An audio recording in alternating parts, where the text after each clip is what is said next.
The happiness that overcomes me to see my new home is indescribable. It's a big old rambling house. The house is located in the middle of the forest, in the place of Orozco, about 6 miles from Rivera del Valle, the nearest village. Being away from civilization and the modern crowd is just what I need to write my new novel.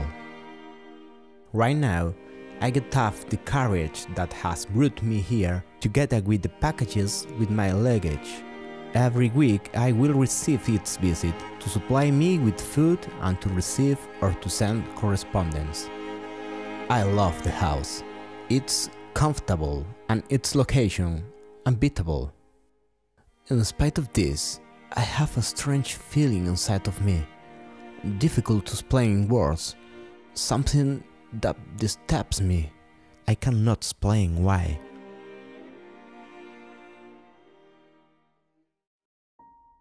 I go down to the cellar. I find a lot of stuff. Who knows if the things belong to the owner or to the previous tenant? Just when I get ready to climb the stairs, I hear a strange noise that attracts my attention. Virtually inaudible, but very characteristic. Like someone scratching the wood. It's difficult to locate. I investigate, and I find that it comes from the wall, from inside the wooden wall. Perhaps it could be woodworm. I have already been here 3 weeks, and the truth is that nothing rubs me the wrong way. I write an average of 6 hours per day, and I already have 50 pages of my new novel. I have gone on a couple of occasions to Rivera del Valle to socialize a bit. In the town, a villager told me fantastic ghost stories about Orozco, the place where I live. Perhaps he did it to try to intimidate me and have a joke on me. But I don't think I am an apprehensive person, and I didn't pay attention to him. The man, however, spoke with great conviction, so if he lied, of course he was an excellent actor. 3 months since my arrival. The house is cold, very cold, and the humidity has penetrated in my bones permanently, making me suffer more and more. Rheumatism attacks frequently. Previously I mentioned that I am not an easily swayed person, but when night comes, the house is full of noises, which at first I ignored, but their repetition makes them increasingly evident. They are typical sounds of an old house, but among them I hear noises with a strange cadence, something like steps going down the stairs, and sharp sounds like cutlery hitting the dishes. Those noises in particular always occur at the same time, at midnight. On a couple of occasions, I got up from bed looking for their source, but I cannot find them, which bothers me even more. The other night I had a nightmare. I blame this on the fact of going to bed after a heavy dinner. It's night. I walk into the kitchen. On the table is a skinned rabbit head on a plate. It's almost imperceptible, but the head moves. I walk over to find that it really moves, because it is full of worms. They are not fly larvae, but earthworms moving violently, quickly, in and out of the meat, splattering everything with blood. Sickening. 6 months in this house. I count every day. Every time I find myself sicker. I vomit frequently and the food makes me nauseous. The night noises don't let me sleep a wink, and nightmares are becoming more frequent. I have a creative block, and for weeks I haven't written a line. If I don't leave this place soon, I will lose my right mind.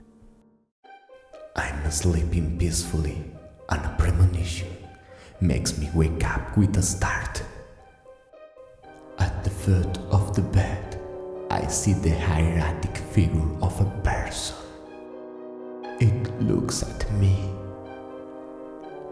I cannot move because of the panic. This is one of the recurring nightmares that visit me every night. A woman watching me. Today I am ready. It's close to midnight, and instead of going to bed, I am seated in the armchair, in the light of the fire, waiting to hear the damned noises. The clock strikes 12, and I hear the steps. I get up and try to find them. They come from the cellar. I go down. I find nothing suspicious. Wait a moment. Scratches. I hear cutlery noise upstairs. I go up quickly and I go to the kitchen. I open the door and I see a woman, her back to me, cooking. What are you doing in my house? What are you doing here? She doesn't pay me any attention. She continues cooking and hums a song.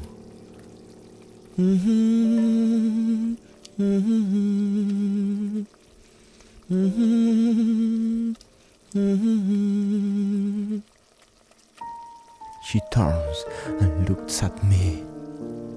That look is creepy. She smiles. Suddenly, she leaves the kitchen by the back door.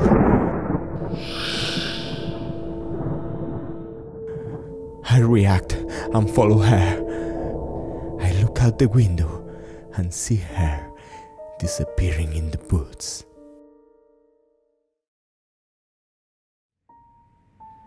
I have not been able to rise all day.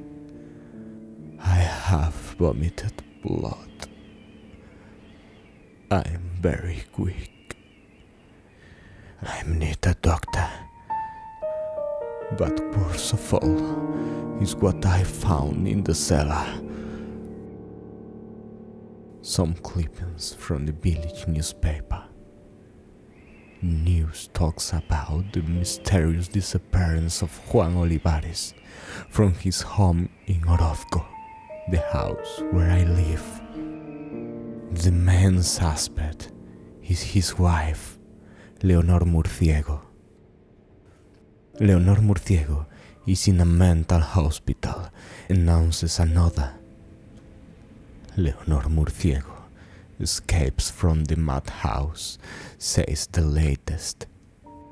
I have to summon up my strength to live here. The carriage does not reach within 3 days, and I know that if I don't leave this place today, I will die. I wake up. I hear the noise from the cellar. I go down the stairs stealthily. Someone scratches the wall. I hear the groan of a man and find a handle on the wall that until now had gone unbeknownst to me.